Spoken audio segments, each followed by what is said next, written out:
Ilan lang ito sa mga natulungan ni Rab. Kumusta po kayo? Ba't po di niyo po ako kinakausap? Basta pag lumakad dyan, dire-diretso silang tatlo, magkakasunod sila. Kala mo nga, pwedeng tatlong itik, tatlong sumli.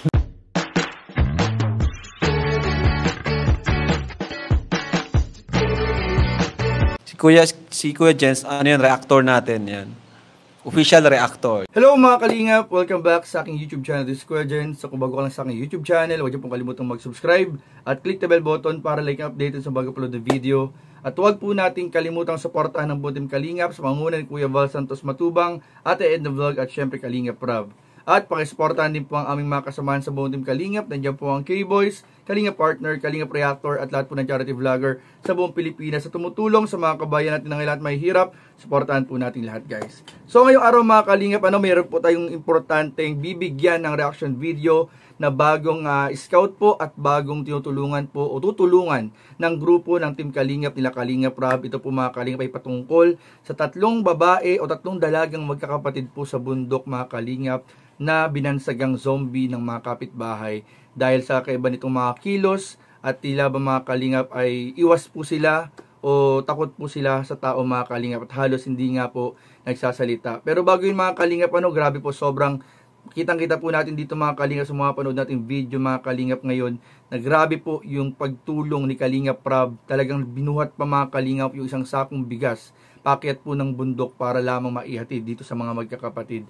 Talagang grabe po yung ginagawang sakripisyo nila Kalingap Rab para matulungan yung ating mga kababayang nangangailangan. Kaya congrats po and sana po marami pang tumulong sa Team Kalingap at sa mga bagong beneficiary natin.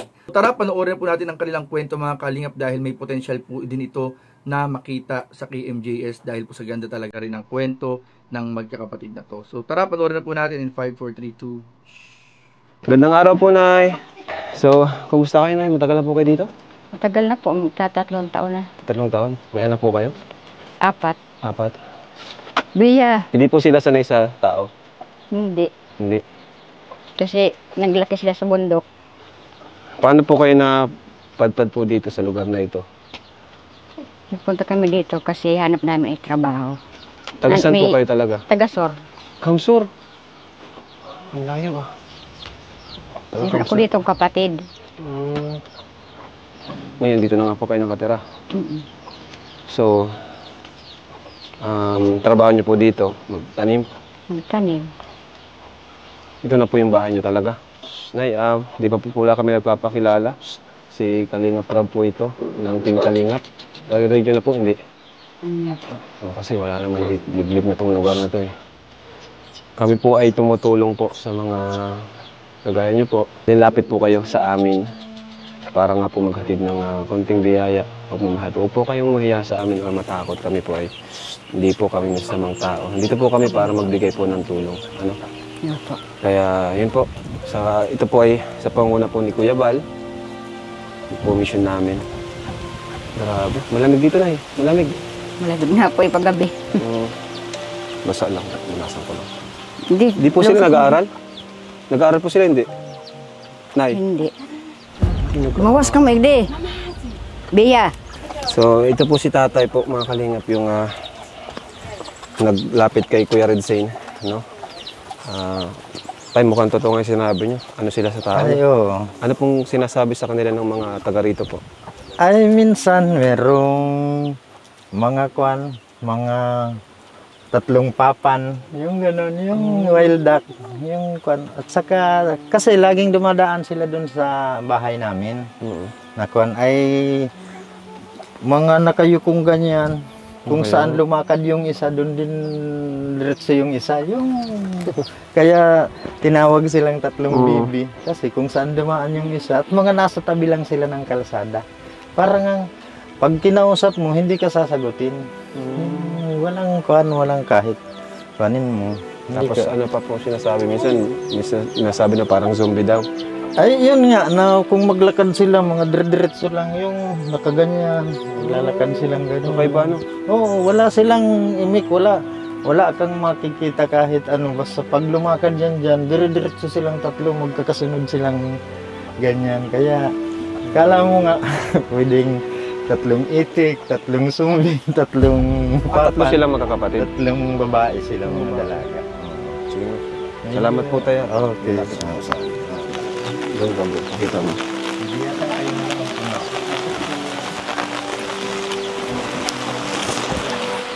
Hello po. Ay. Kumusta po kayo?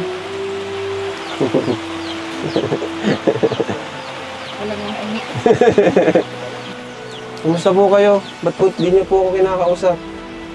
Ate, okay lang po? Nahiya kayo? Hindi tayo kinakausap mga kalina. Yung baka mo, militay. Ano pong pangalan niya ate? Yan ang Nila, apat. Melissa, Bia, saka Chris. Melissa, dito mo na kumano po. Melissa, Bea, Chris yan. Chris, Bea. Tapos yung isa riyan. Opo. Bakit po di sila nagsasalita? Pag tinatanong, hasalita naman. Oh, sige. Tanungin natin. Nag-aaral ba si Melissa po ito? Siya po yung panganay? Hindi yan nakaitin. Si Chris. Chris. Chris, nag-aaral kayo, Chris? Nag-aaral? Kung nag-eskwela ka. Eskwela. Anong grade?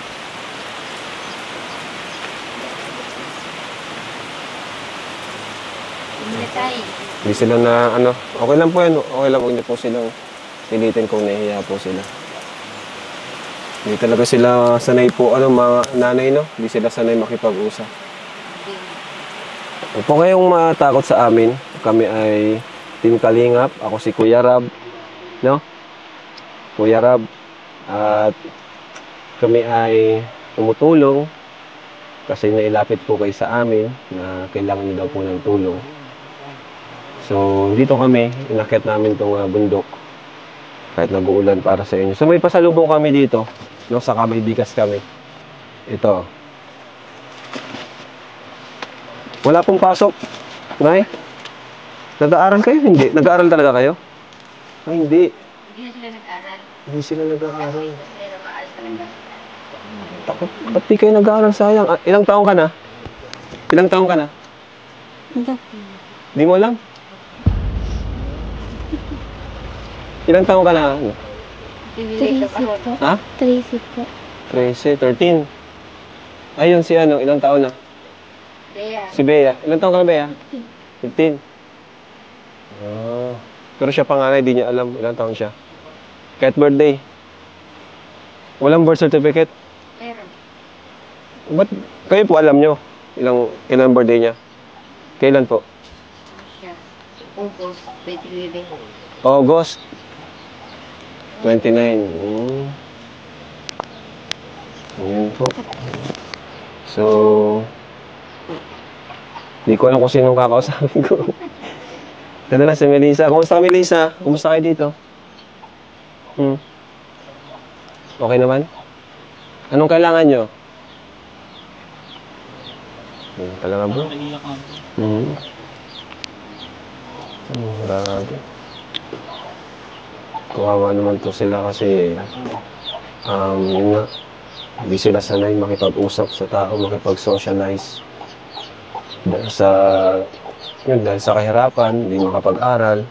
Okay mga Kalingap, at kung gusto nyo nga po mapanood yung buong video po ng vlog po ni Kalingap Rab dito sa tatlong magkakapatid na binansagang zombie ng mga kapitbahay dahil sa kaiba nilang kinikilos, ay bisitahin nyo po yung kanyang YouTube channel at po makikita po ninyo mga Kalingap yung upload dito sa magkakapatid na to. At talaga nga naman mga Kalingap, nakakaawa po. Nung pinapanood ko to kanina, habang pinanood ko yung buong video po mga Kalingap, ay hindi ko po ma-imagine na may mga ito palang klaseng sitwasyon at kondisyon mga Kalingap sa mga liblib pong lugar, lalong-lalo na po mga Kalingap sa mga lugar na malayo na po sa kabihasnan o yung mga baryo na po talaga, mga liblib ng bundok na hindi halos nakikipag-usap, halos malayo sa mga socialization sa tao at hindi nakakapag-aral, parang takot nga sa mga taong nakakahalubilo o takot sa taong nakikita nila, pag may bago sila nakikita mga muka, mga tao, ay talagang lumalabas po yung kanilang pagka mahiyain o takot po mga Kalingap. So sana makarating po ito sa mga gustong tumulong, sana sa mga gustong tumulong ay sana po deserving po talaga itong tatlong magkakapatid na ito na mabago ang kanilang buhay sa pamamagitan ng Team Kalingap, nila Kuya Val, Ate Edna at Kalingap Rob. At syempre po sa tulong po ng lahat ng manonood, pag-like at share po ninyo ay marami po tayong maaabot na maaari pong makatulong sa mga magkakapatid na to at sa mga iba pang mga beneficiary ng Team Kalingap. So don't forget to like, comment, share, and subscribe sa ating mga video. Maraming po salamat. God bless. Bye-bye.